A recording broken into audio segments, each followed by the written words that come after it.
Hola, muy buenas tardes a todos. Regresamos con nuestras pláticas sobre Fyodor Mikhailovich Dostoyevsky.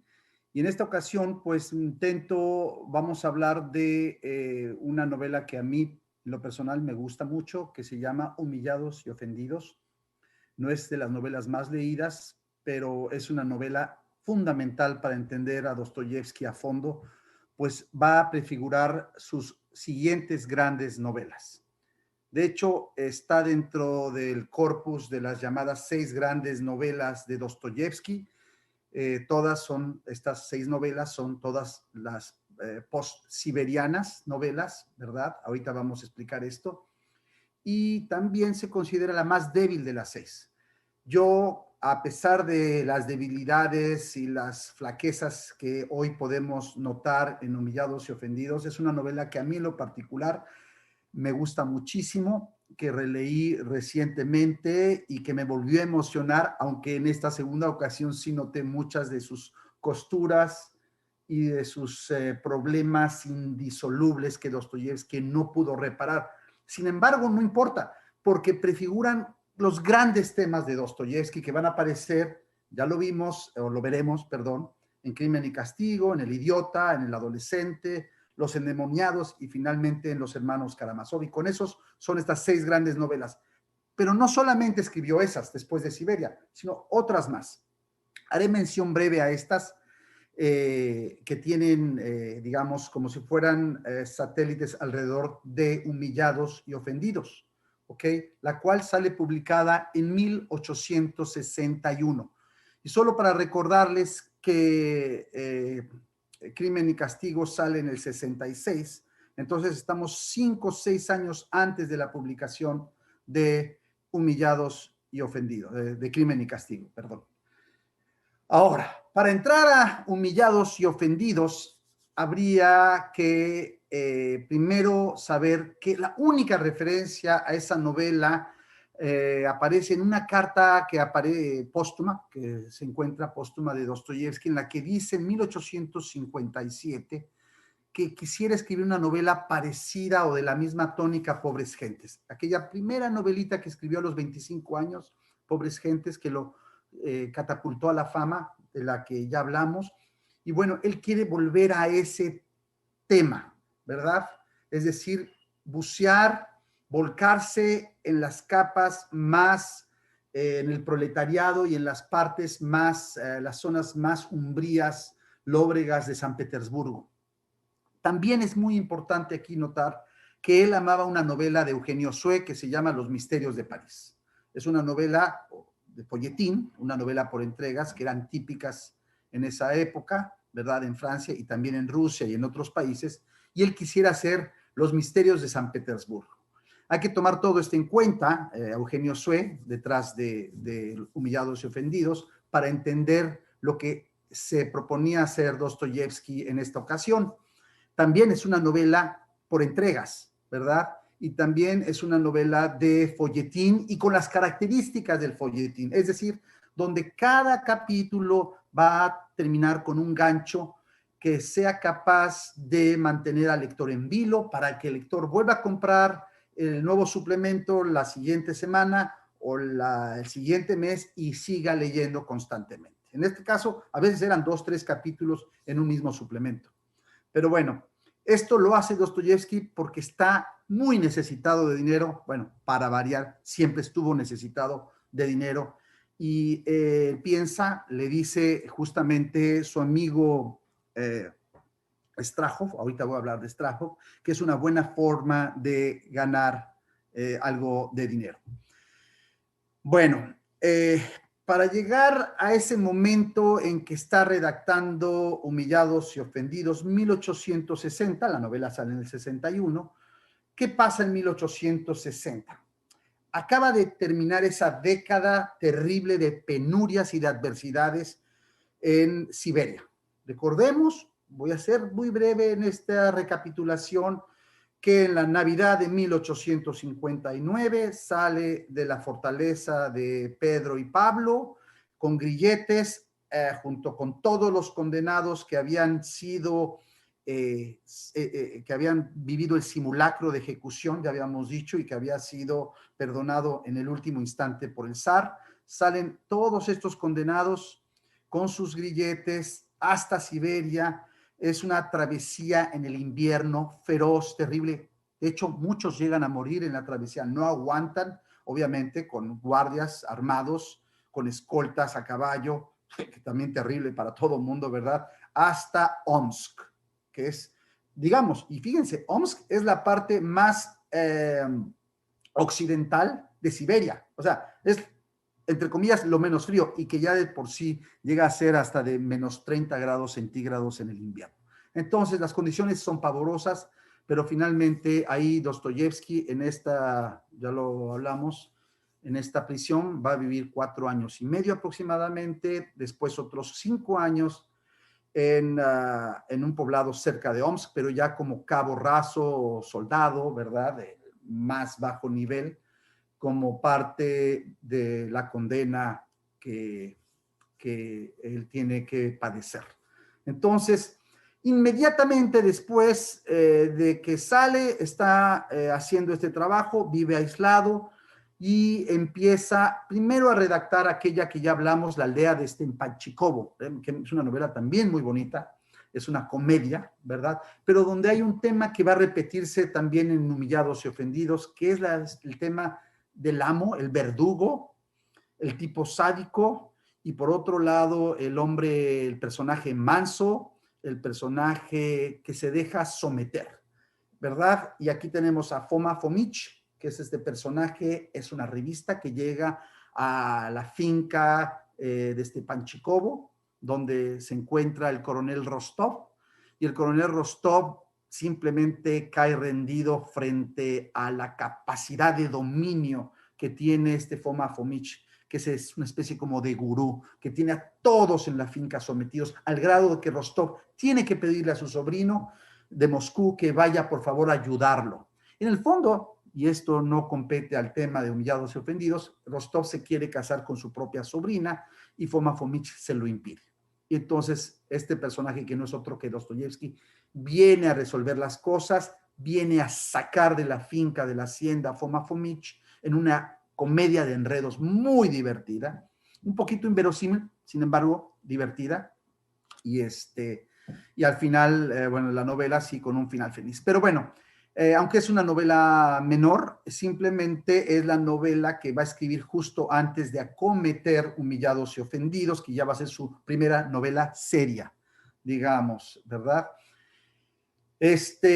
Hay que también hablar de que uh, junto con Humillados y Ofendidos, escribe los primeros capítulos de ese famoso libro autobiográfico que se llama La Casa de los Muertos, ¿verdad? Tiene diferentes, de hecho el título son Memorias de la Casa de los Muertos o Notas de la Casa de los Muertos, y que es un libro que no tiene claro su género, porque se habla de novela colectiva, se habla de novela autobiográfica, se habla de novela sin ficción.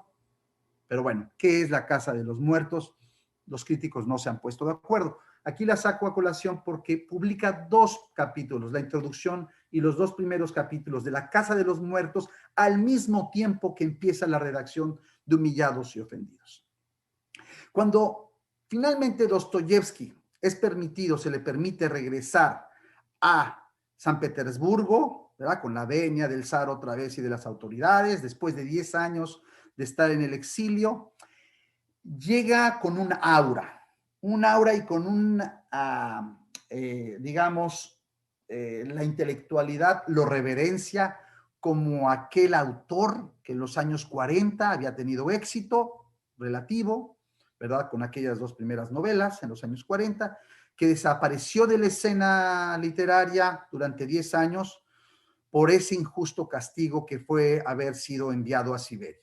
Entonces regresa con una aura de el intelectual desterrado que ha sufrido adversidades, y vaya que las sufrió, estas penurias, estas adversidades, pero surge poco a poco, entre 60, 61, 62, 63, todos esos años, un enorme malentendido. Los jóvenes lo ven como el paladín, ¿verdad? Como el mandarín del nuevo movimiento social radical y del nuevo cambio que se espera en Rusia. Y Dostoyevsky ya no es ese.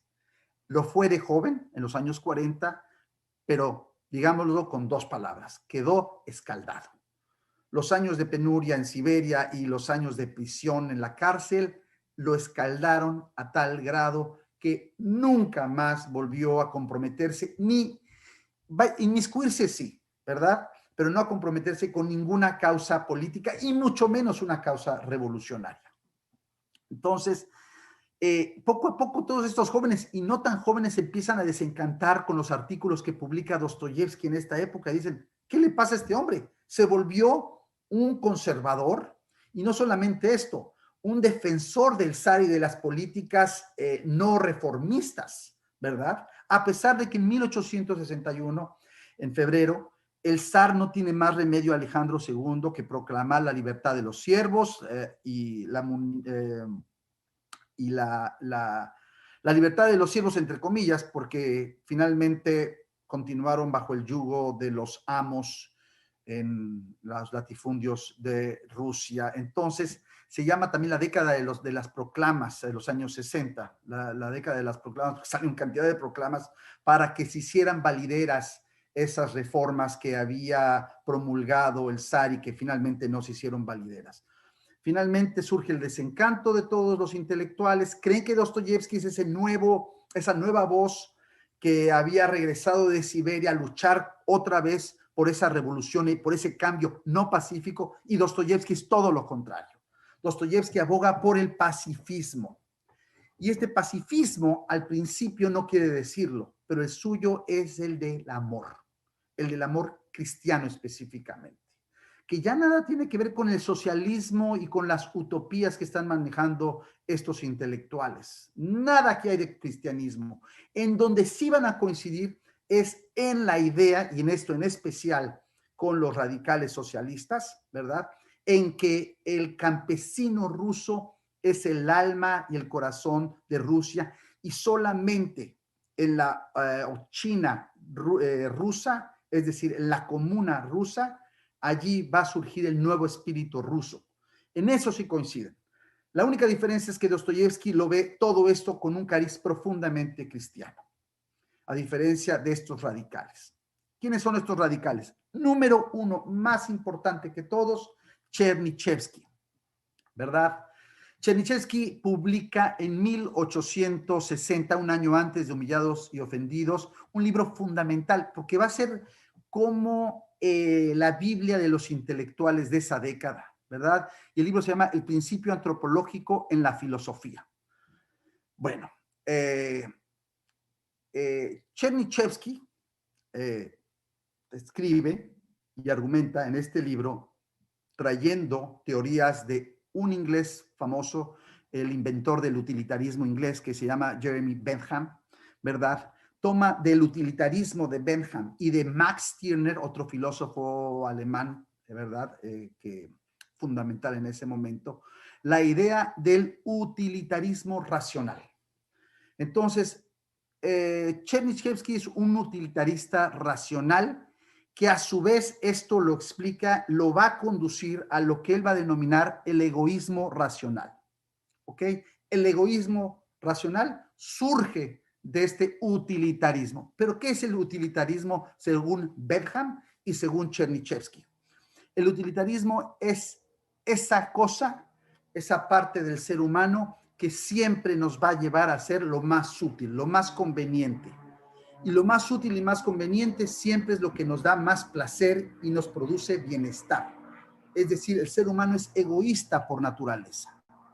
Pero la ilustración, es decir, la educación, nos va a empujar poco a poco a todo mundo a darnos cuenta que es en nuestro propio interés ser egoístas. Porque si somos egoístas todos, vamos a querer hacer el bien. Y si todos queremos hacer el bien, entonces vamos a cambiar la sociedad y podemos llegar a transformar el mundo.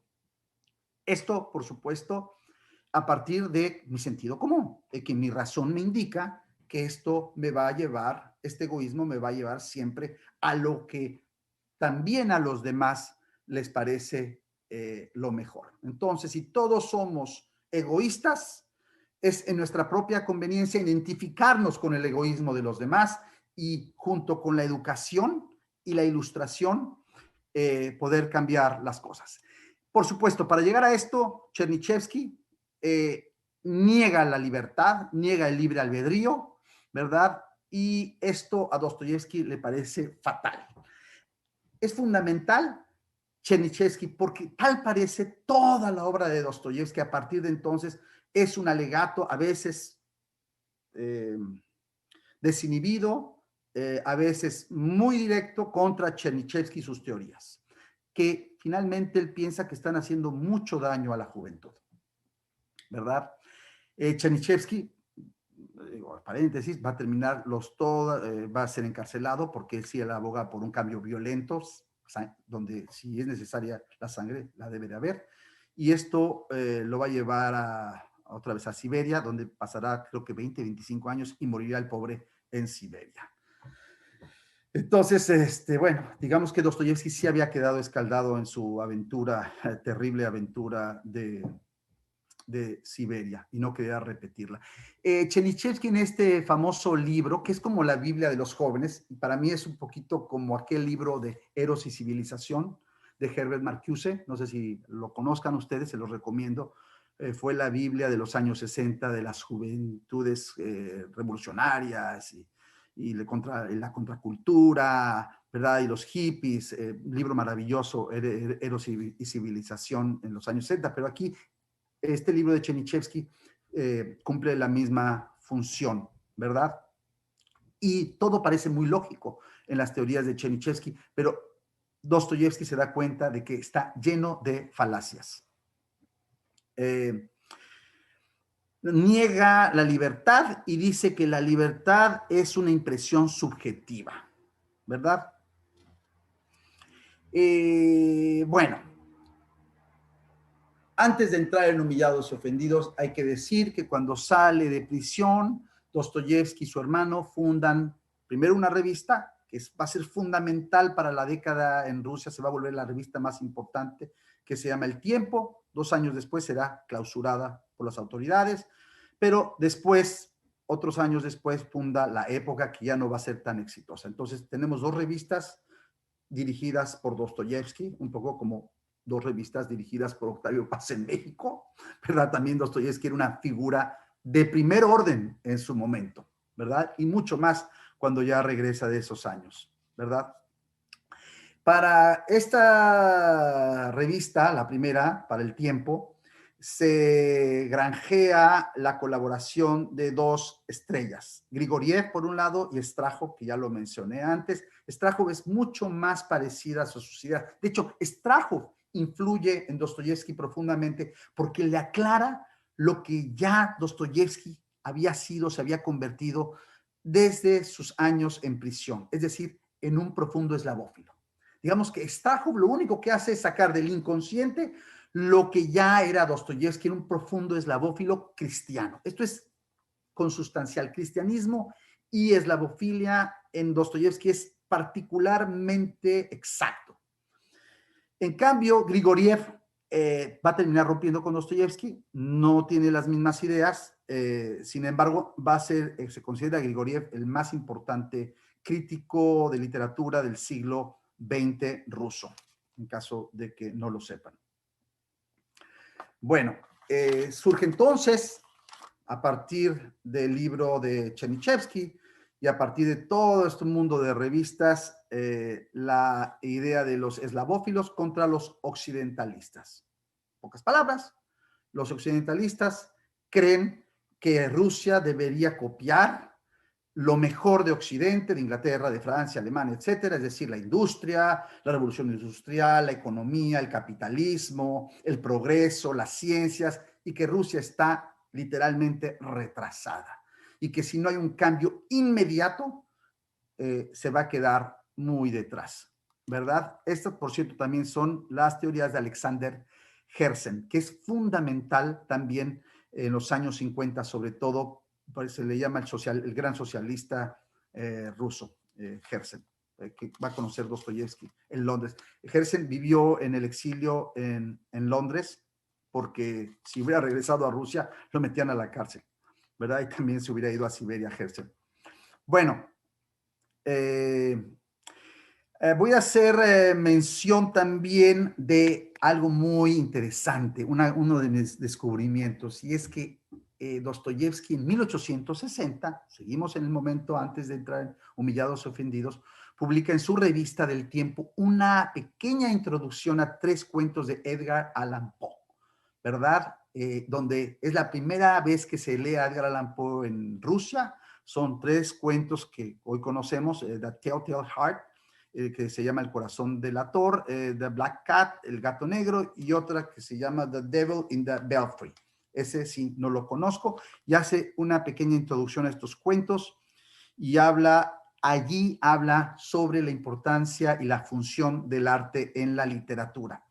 Y descubre Dostoyevsky descubre en Poe algo para mí muy importante, y es que el arte nunca se debe supeditar a ninguna función social, sino que al contrario, el arte per se va a terminar transformando a la sociedad de maneras insospechadas. Es decir, el artista no sabe cómo su obra de arte va a terminar coadyuvando de alguna manera, interviniendo en la transformación de la sociedad, y que por tanto jamás el artista debe de supeditar su arte a ningún postulado, a ninguna denuncia o a ningún formato, por más filantrópico o bueno que este sea. Que por cierto va a ser la misma posición que otro de mis autores favoritos va a tener el resto de su vida, que no siempre llevará a cabo, pero es D.H. Lawrence. Pero bueno, según Dostoyevsky, será Occidente, será Europa, el que sea redimido por Rusia y no al revés. Es tal su nacionalismo y tal su confianza en el espíritu cristiano ruso, que él cree que justamente la regeneración de Europa, de Occidente y por tanto de todos los occidentales, va a surgir del pueblo ruso. Esta es su visión. En ese momento, en el momento de Humillados y Ofendidos, 1861, hay varias revistas que se están, digamos, hay polémicas entre las revistas, porque son posiciones políticas diferentes, las menciono, es importante. Por un lado tenemos El Mensajero Ruso, el director es Katkov, que es como más bien de centro, es liberalismo centro, ¿verdad? Moderado. Este Katkov ya lo mencionaré porque va a ser finalmente el editor de todas las últimas novelas de Dostoyevsky a partir de Crimen y Castigo. Luego de que él, Katkov, había rechazado La aldea de Stepanchikovo 2 años atrás, en el 59. Pero bueno. Por otro lado, tenemos el contemporáneo. ¿Quién dirigía el contemporáneo? Chernyshevsky. Chernyshevsky. Acuérdense que la novela de Chernyshevsky, ¿Qué hacer? ¿Qué hacer? Así se llama la novela, ¿Qué hacer? Que hoy podemos encontrar en las librerías en México y en cualquier parte. Hay una nueva traducción, ¿verdad? Esa novela era libro de cabecera de Lenin. Lenin adoraba a Chernyshevsky y a su novela ¿Qué hacer? Bueno, esta revista, El Contemporáneo, representa el socialismo radical, que ya vimos, ese socialismo radical, el padre de este socialismo era Alexander Herzen. No confundir, por favor, con Teodoro Herzl. Este Teodoro Herzl es el del sionismo judío 50 años después, ¿no? Tienen el mismo apellido, pero no son la misma persona. Este es un ruso intelectual, sí, de padres alemanes, por eso tiene ese apellido Herzl, que es el padre del socialismo en Rusia, ¿verdad? Que termina exiliado en Londres y hace su propia revista en Londres. Por otro lado, tenemos otra revista fundamental que se llama Noticias de la Patria. Esta representa la izquierda liberal, y El Día es la última, bueno, la última de las importantes revistas, que es la revista más conservadora, pero independiente, porque hay otras revistas que son patrocinadas por el gobierno, esas no las contamos. Pero entonces, vuelvo a decir, vuelvo a a resumir. Tenemos El tiempo de Dostoyevsky y de su hermano Mikhail. Ellos dos son los fundadores y directores, junto con Strahov y Grigoriev, que son los colaboradores importantes o subdirectores de la revista, ¿verdad? Por otro lado, tenemos El mensajero ruso de Centro, de Katkov. Tenemos El contemporáneo de Chernyshevsky, socialismo radical, extremo, que no se va a tocar el corazón si es necesario irse a la guerra, levantar al campesinado en armas contra el zar, ¿verdad? Que por eso es que termina Chernyshevsky en prisión, ya lo dijimos, 30, 25 años de su vida en Siberia, ¿verdad? Noticias de la Patria, es la izquierda liberal, y finalmente El Día, que es la revista más conservadora de su tiempo. En toda esta mezcolanza, ¿dónde está el pensamiento de Dostoyevsky? Y es bien importante lo que está pasando con él. Si ya Dostoyevsky en los años 40 era cristiano, digamos, un cristiano moderado, ¿verdad? Yo diría que un cristiano sin una fe profunda, no voy a decir si auténtica o no, pero no con una fe profunda, ¿verdad? Esto es una conversión, él habla de una conversión, una regeneración de su alma que le pasa en Siberia. Y lo cuenta en La Casa de los Muertos. Él habla de una regeneración. Algo pasó en Siberia que lo transforma para siempre. En primer lugar, él dice que por fin tocó la fibra del pueblo ruso. La gente más pobre de Rusia la conoció a fondo, cosa que la gente, los patricios, los hidalgos, los burgueses de San Petersburgo y Moscú no tenían ni idea. Es como decir, la gente del DF no tiene ni idea de cómo piensan, qué sienten y de lo que viven y sufren las personas, los campesinos, el pueblo, el obrero, digamos, o el campesino de los estados de México. Algo similar. Dostoyevsky tiene esta oportunidad de trabar contacto con ellos y no solamente con eso, sino con las criminales y asesinos más terribles que él conoció y con quien tuvo la oportunidad de dialogar. Y él dice constantemente en La Casa de los Muertos que él descubrió la parte más humana, de estos criminales, ¿verdad? Y que en todos veía él el fundamento esencial del pueblo ruso que él decía que es el del amor cristiano. Él siempre insistió en el tema del amor cristiano. Por más que a algunos de nosotros nos pueda chocar el tema, eso es en lo que él creía y esas son sus convicciones. También hay que decir que sus ataques epilépticos se disparan durante Siberia. Había tenido algunos antes, pero ahí es donde empiezan a dispararse, por lo que pasa muchas temporadas en la clínica de la prisión. Había una clínica donde cada vez que tenía ataques de epilepsia lo mandaban allí, ¿verdad? Pero bueno, no voy a hablar ahorita de La Casa de los Muertos. Entonces, dentro de toda esta mezcolanza, este cúmulo de revistas, de posiciones políticas, etcétera, Dostoyevsky, y lo voy a decir en pocas palabras, nacionalista, eslavófilo, conservador, cristiano, defensor del zar y de los valores tradicionales rusos más profundos.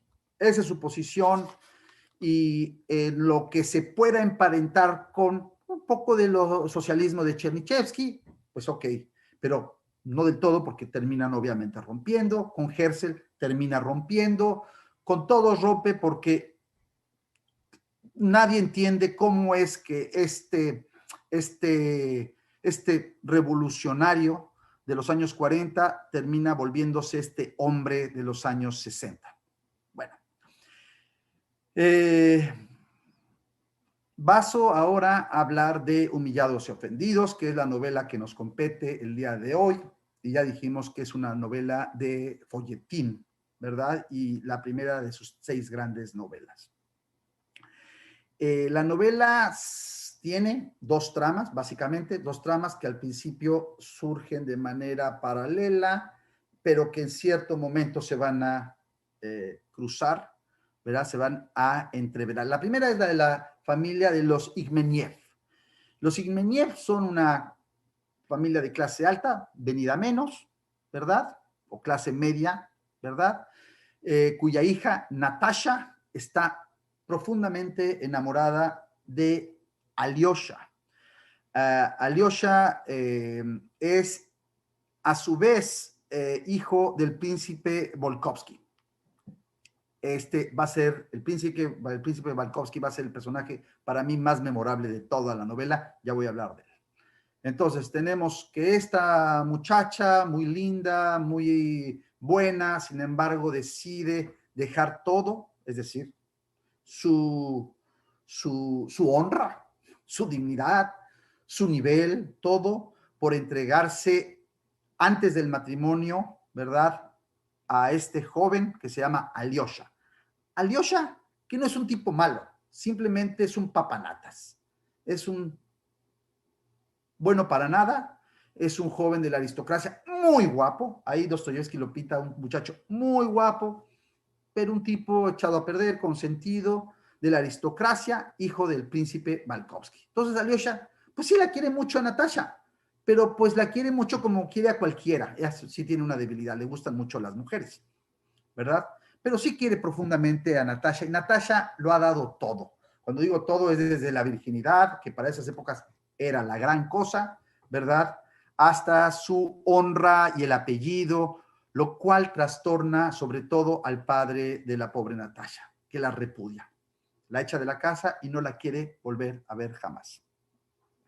Entonces, aquí tenemos esta historia, la verdad, profundamente romántica, ¿verdad? Por eso es que se habla muchas veces de que esta es una novela todavía a caballo entre el romanticismo y el naturalismo, ¿verdad? Porque sí tiene aspectos naturalistas, de los bajos fondos de San Petersburgo, ¿verdad? Que no se habían retratado con tal crudeza antes. Y por otro lado, este filón romántico a veces medio con sabor a melcocha. Pero bueno, por el otro lado tenemos la segunda trama, que tiene que ver con una niña de 13 años que se llama Nelly, que esto sí es muy típico de Charles Dickens, porque Dostoyevsky admiraba a Charles Dickens, ¿verdad? Bueno, la novela en realidad empieza con esta segunda trama y con el narrador que es Iván Petrovich. La novela se cuenta siempre en primera persona y se cuenta un año después de los acontecimientos, es decir, ya pasó un año antes de que empecemos a enterarnos de lo que pasó el año anterior. Y lo que pasó es que Iván Petrovich iba a un café todos los días a leer el periódico y allí se encuentra un anciano ya decrépito, ¿verdad? Y este anciano no habla con nadie, todos los días va con su perro, con su bastón y toma su café y se va. Y entonces Iván Petrovich tiene mucha curiosidad y un día lo sigue al viejo y el viejo en el camino se desvanece. Y entonces, pues Petrovich, Iván, que es Dostoyevsky, el narrador, lo ayuda y le dice, ¿a dónde va, señor? Pues a mi casa, lo lleva, vive en unas míseras habitaciones, ¿verdad? El pobre viejo, lo lleva ahí y finalmente quiere hablar con el viejo, pero el viejo se muere en sus brazos. Y él está allí con este viejo que ni conoce. Llegan luego las propietarias y bueno, se llevan el cadáver del viejo y él decide quedarse a alquilar la buhardilla, las habitaciones del viejo este. Entonces, Iván Petrovich es un joven escritor frustrado, ¿verdad? Que está apenas encontrando su identidad literaria en el medio. Es una novela en ese sentido un poco literaria y autobiográfica, ya veremos. Y un día aparece una niña que está buscando a este anciano. Esta niña, Nelly, tiene 13 años y él le dice, no, pues este viejo ya se murió. ¿Quién era? Pues era mi abuelo. Ay, Dios mío. Y esta niña es una huérfana. Bueno, otra vez el tema de Dickens. Finalmente, Iván Petrovich, pues la quiere ayudar porque Iván Petrovich es un narrador, es un personaje bueno y ella, la niña, no se deja cuidar, no se deja proteger, se escapa. No sabemos dónde vive, es una niña huérfana, finalmente después de una semana o dos regresa y finalmente Iván Petrovich dice, te voy a ayudar la alberga, la cuida, la protege en su casa, hasta que se da cuenta que no puede ir con una niña de 13 años, ¿verdad? Digamos que Iván tiene unos 25, 26 años cuando la acción acontece, y se le ocurre llevarla a la familia, a su familia adoptiva. La familia adoptiva de Iván Petrovich, familia querida, son los Igmeniev, de que ya hablé al principio, los padres de Natasha. Vaya coincidencia, ¿verdad? Así es la novela de folletón o de folletín, ¿verdad? Entonces lleva a Nelly con la familia y de inmediato los ancianos padres Igmeniev se enamoran de la niña, sí, la albergan, la vamos a cuidar como si fuera nuestra, básicamente adoptan a la huerfanita, ¿verdad? Recuerden, ya perdieron a Natasha, repudiaron a Natasha que los deshonró, yéndose con Alyosha, con este joven incapaz, aristócrata, de ojos azules, guapetón, pero que no sirve para nada y que nada más les ha quitado la honra a ellos y a su hija. Pero hay una situación todavía peor, y es que el padre de Alyosha, el príncipe Valkovsky, es el enemigo acérrimo del pobre anciano Igmeniev. Habían sido amigos, ¿verdad? Pero Valkovsky había hecho unas tranzas, unos terrenos, ¿verdad? Y lo había transado al viejo Igmeniev, y lo que era una amistad termina en una enemistad terrible. Entonces, el colmo de la deshonra es que su hija adorada Natasha se haya enamorado de Alyosha, el hijo de su enemigo Valkovsky, para colmo de males. Sin embargo, reciben a Nelly como una hija sustitutiva, la adoptan y son muy felices. Entonces, ¿qué tenemos? Descubrimos poco después en la novela quién era la madre de Nelly. La madre de Nelly era la hija de un alemán muy rico que, que adoraba a su hija, la madre de Nelly, pero que su hija le roba todo para escaparse con el príncipe Valkovsky a Europa. Entonces, el príncipe Valkovsky la sonsaca, le dice, róbale todo a tu padre y escapémonos a Europa. En Europa, esto había sido 20 años atrás, 15 años atrás, la embaraza, le roba todo el dinero y se escapa y la deja sin dinero y embarazada en Europa. ¿Embarazada de quién? De Nelly. ¿Verdad? O sea, novela romántica, novela de folletín. Entonces, ¿qué pasa? Apenas da tiempo para que regrese la madre con la criatura, está en la miseria total, y ¿quién es el padre de la madre de Nelly? Pues el viejo que habíamos dicho que se iba a tomar los cafés todos los días en la mañana.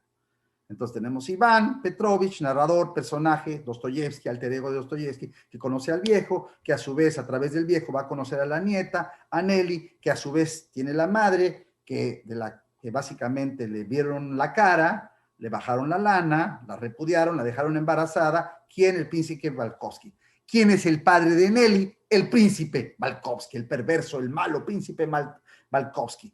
Es el verdadero padre de Nelly, pero nadie lo sabe en la novela. Es más, ni siquiera el príncipe Valkovsky sabe que Nelly es su hija.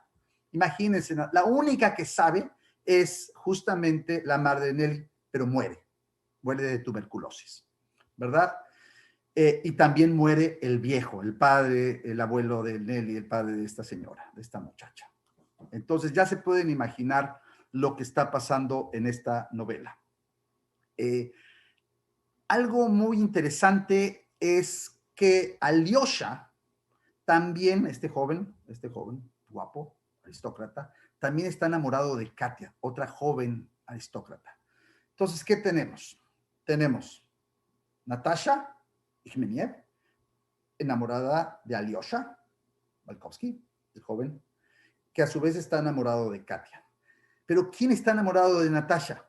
Iván Petrovich. Iván Petrovich, el narrador, o sea, Dostoyevsky, está enamorado de Natasha, pero Natasha lo ve como un hermano. Recuerden que son como hermanos de cariño, ni lo pela.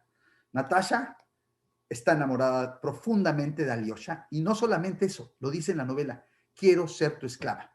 Esto es muy importante, porque va a aparecer constantemente en las novelas de Dostoyevsky. Quiero ser tu esclava, no me importa mi honra, no me importa nada, lo he dejado todo por ti. Y Alyosha no es un mal tipo, simplemente le vale un cuerno todo, ¿verdad? Y también está enamorado de Katia. Al final es muy curioso porque Iván Petrovich hace todo por ayudar a la mujer de la que está furtivamente enamorado. La ayuda para que conquiste a Alyosha. Pero Natasha hace todo, finalmente cede su amor después de haber peleado por Alyosha. Dice, yo no puedo contra ti, Alyosha. Te amo tanto que te voy a dejar en las manos de Katia. Y Katia y Natasha tienen una entrevista donde le dice, ¿sabes qué? Él te ama más a ti que me ama a mí. Katia le dice, no, pero es que también a ti te ama. No, no, no. Bueno, ¿quién de los dos? Bueno, pues quédatelo tú. Finalmente, Katia se queda con Alyosha, que hoy diríamos, bueno, vaya paquetito, ya se lo dejó a Katia, quédate con este bueno para nada. Pero en ese momento así no lo ve Natasha, sino lo ve como un gran sacrificio cristiano. Otra vez, Iván Petrovich, gran sacrificio que hace de reprimir su amor y su adoración por Natasha, que ni siquiera lo pela. Entonces, todos los personajes están frustrados, nadie encuentra su verdadero amor, excepto, vamos a ver, y aquí para mí es la parte más interesante de la novela, los perversos, los malos. ¿Quién está en el centro de esta perversidad? Nada menos y nada más que el príncipe Valkovsky, ¿verdad? Y de esto quiero hablar ahora. Decía que para mí el capítulo más interesante, que es un largo capítulo de Humillados y Ofendidos, surge cuando va a aparecer Iván Petrovich, invitado a cenar a un restaurante con el príncipe Valkovsky. En esto coincido con Joseph Frank, que es probablemente el mejor capítulo de la novela, pero que también anuncia personajes como Svidrigailov, de Crimen y Castigo, ¿verdad? Y, y otros personajes de Los Demonios y otras novelas, ¿verdad? ¿Por qué? ¿Qué pasa en este encuentro, en esta cena que tienen dos personajes tan dispares? Por un lado, el príncipe Valkovsky, cincuentón, padre de Alyosha, que es un tipo descarado, es un tipo rico y es básicamente un egoísta utilitario. Y lo dice tal cual. Y en el fondo lo que hace Dostoyevsky aquí es atacar de manera solapada a Chernýchevsky y sus teorías a través de las mismas teorías que ejemplifica el personaje de Valkovsky. Por otro lado, tenemos a este joven ingenuo, filántropo, cristiano, que es Iván Petrovich, que no es más que Dostoyevsky cuando él tenía 25 años de edad, ¿verdad? Y abrazaba estas causas buenas. En cambio, Valkovsky abraza las causas malas. Ni siquiera las llama malas, porque él relativiza el mal y le parece, y eso es lo que lo hace muy interesante este capítulo, porque es la primera vez que Dostoyevsky habla del mal, pero de manera metafísica, ¿verdad? Y aquí sí es interesante decir que lo que está haciendo Valkovsky es hablar del egoísmo, ¿verdad? Según él, para justificar todas las perversiones que ha llevado a cabo en su vida, las cuales le va relatando sin ningún empacho en esa cena a Petrovich y por tanto a nosotros, de cómo, por ejemplo, violaba a las jóvenes campesinas, porque pues como terrateniente tenían ciertos derechos feudales, ¿verdad? O cómo abusaba de los campesinos si no le parecía y simplemente por el placer de hacerlo. Sí, aquí es muy interesante, hay análisis de que Dostoyevsky había leído a Charlotte de Laclos, las famosas relaciones peligrosas, y también había leído al Marqués de Sade. De hecho, paréntesis, Turgeniev es el primero, el novelista Turgeniev es el primero que va a decir de Dostoyevsky que con Dostoyevsky tenemos a nuestro primer o hasta a nuestro Marqués de Sade ruso. Pero esto lo dice después de que Dostoyevsky muere. Bueno, Aquí, en esta parte, es donde la novela, en mi opinión, pasa a convertirse en un asunto psicológico moral. Ya no simplemente se habla de una trama romántica o de en un ambiente naturalista, ¿verdad? Donde los tintes crudos y lóbregos están muy acentuados, no, sino que por primera vez Dostoyevsky pone mucho hincapié en la parte psicológica de los personajes. Aquí creo yo que en esta conversación surgen cosas muy interesantes que no sé si se han visto con claridad en Dostoyevsky, ya en Humillados y Ofendidos. Y es que por un lado, este ánimo, este deseo machacón del príncipe Balkovsky de racionalizar su egoísmo y de explicarle por qué es buenísimo ser egoísta y que es tan bueno ser egoísta como ser un papanatas como tú, Iván Petrovich, ¿verdad? ¿Por qué? Porque finalmente a ti te hace feliz hacer todos estos actos de caridad y estar ayudando a Natasha y tratar de salvar al mundo y a Nelly de aquí para allá. Eso a ti te hace feliz, Iván Petrovich. Bueno, pues déjame decirte que a mí me hace feliz otras cosas, ¿verdad? Entonces, de alguna manera, lo que trata de aquí de exponer Dostoyevsky es la crítica a Chernyshev y cómo este egoísmo utilitario, que suena muy bonito en principio, puede conducirnos a esta lógica que puede llegar a ser perversa, porque con esta justificación, ¿verdad? Tanto te puede llevar a hacer el bien como te puede llevar a hacer el mal. Pero al mismo tiempo hace del príncipe Balkovsky con toda su disque racionalidad, crea un personaje donde vemos que hay una parte irreductible del ser humano. Esta parte irreductible del ser humano que es la que ha negado Chernyshev, que es la libertad de elegir. ¿Qué es lo que a Dostoyevsky le revienta y le enfada de las posiciones deterministas de Chernyshev? No hay libertad para Chernyshev.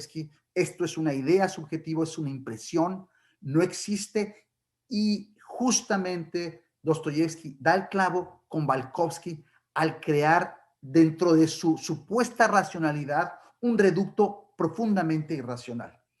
Tan irracional, ¿verdad? Como el de los otros personajes que buscan, parece que están siempre buscando, y voy a hacer la lista de todos los personajes que sufren, padecen y casi diríamos están buscando la manera masoquista de llevar su dolor a sus máximas consecuencias, ¿verdad?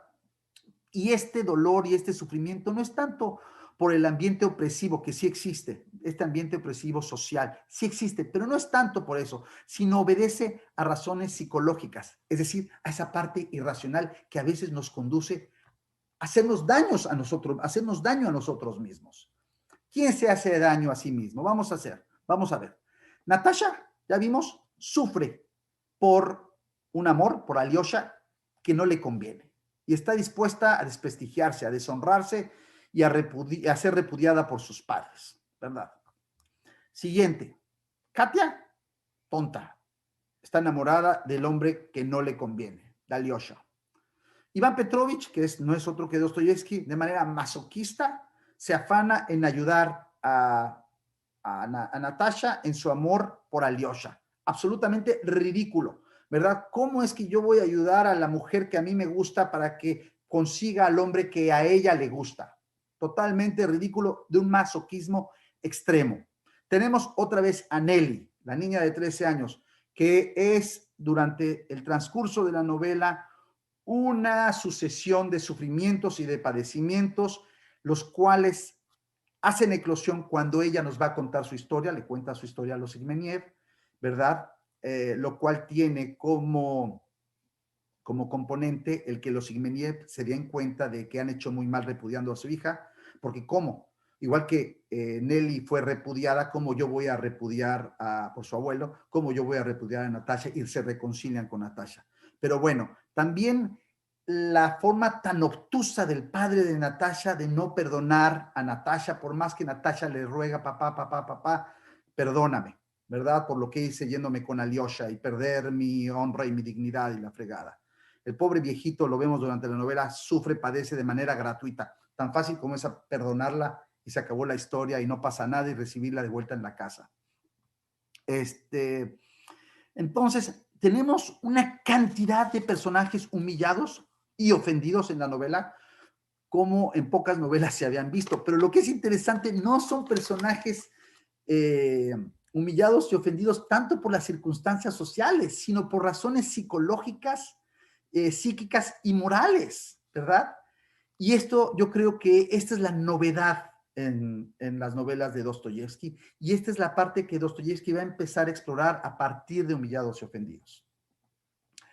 Hay que decir que a pesar de que sí es una novela con costuras, con disonancias, que todavía no logran cuajar del todo, a mí me parece que se puede leer muy bien, es una gran novela. Me parece que es un poquito injusto Joseph Frank en su biografía, la trata un poco mal. Me parece que todas las líneas temáticas de Dostoyevsky ya aparecen en Humillados y Ofendidos. Yo recomiendo que la lean, y simplemente añadir que uh, inmediatamente después escribe o publica La Casa de los Muertos o Memoria de la Casa de los Muertos en 1862, ¿verdad? 61 Humillados Ofendidos, 62 La Casa de los Muertos.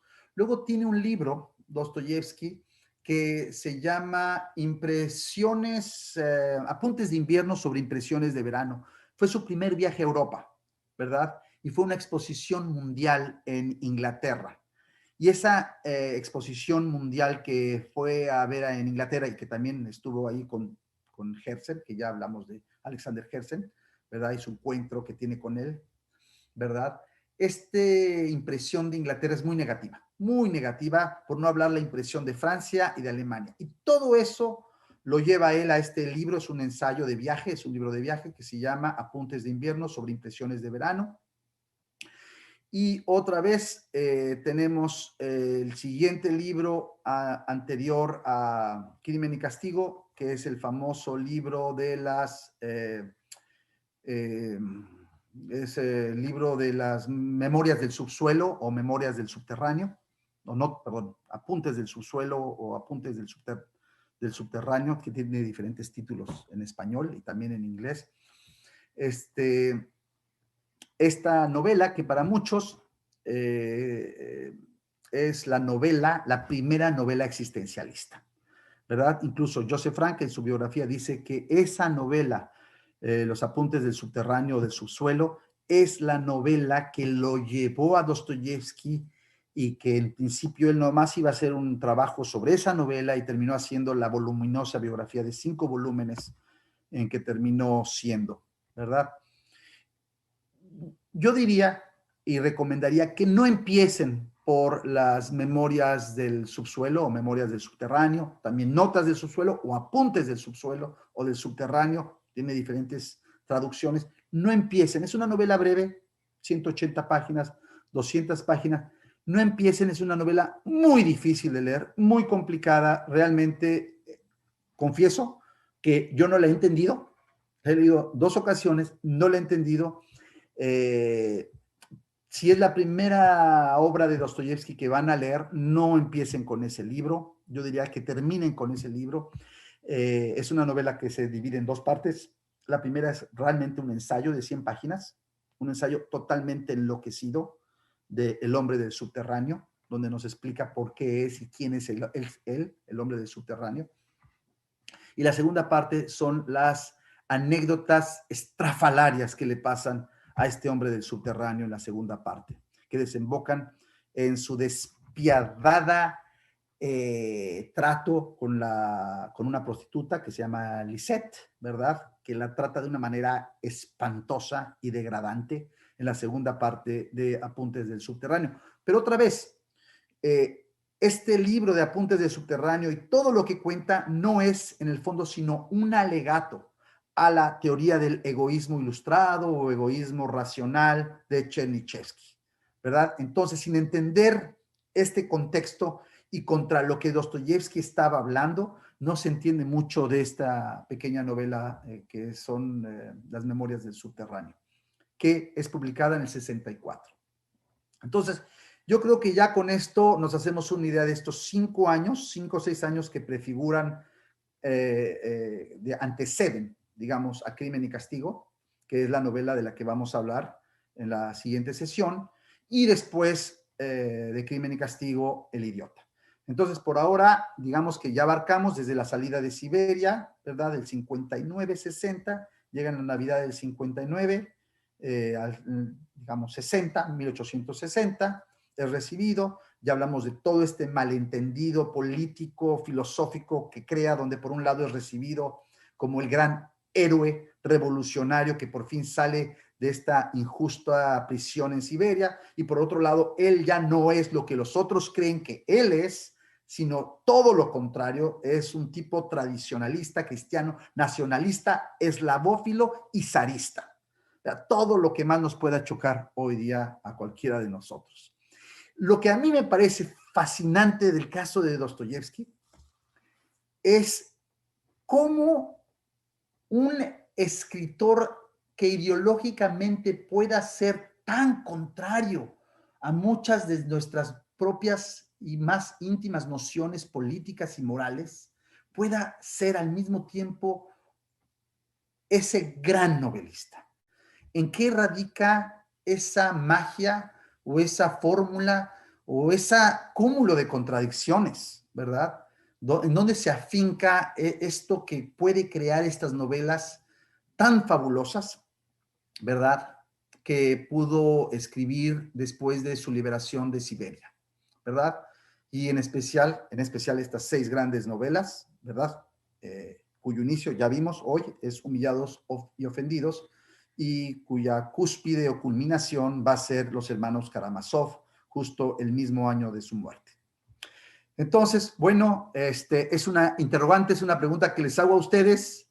Hágansela cuando lean a Dostoyevsky, pregúntense dónde, en qué radica, en dónde se afinca esa capacidad para haber creado toda esta nueva forma de contar novelas morales, psicológico-morales, profundamente filosóficas, llenas de un gran conflicto, y donde la tragedia shakespeariana, la gran tragedia de Shakespeare y de los griegos, vuelve otra vez, pero en su máxima expresión, contando historias del drama humano ruso, pero que también podrían ser mexicanos o chino o americano o lo que ustedes quieran. Es el gran drama humano increíblemente bien contado. Y eso es lo que Dostoyevsky consigue en sus grandes novelas, en mi opinión, también en Humillados y Ofendidos, que yo creo que es una novela con la que bien pueden comenzar, si es que la encuentran, pero no con Los Apuntes del Subterráneo o esas Memorias del Subterráneo.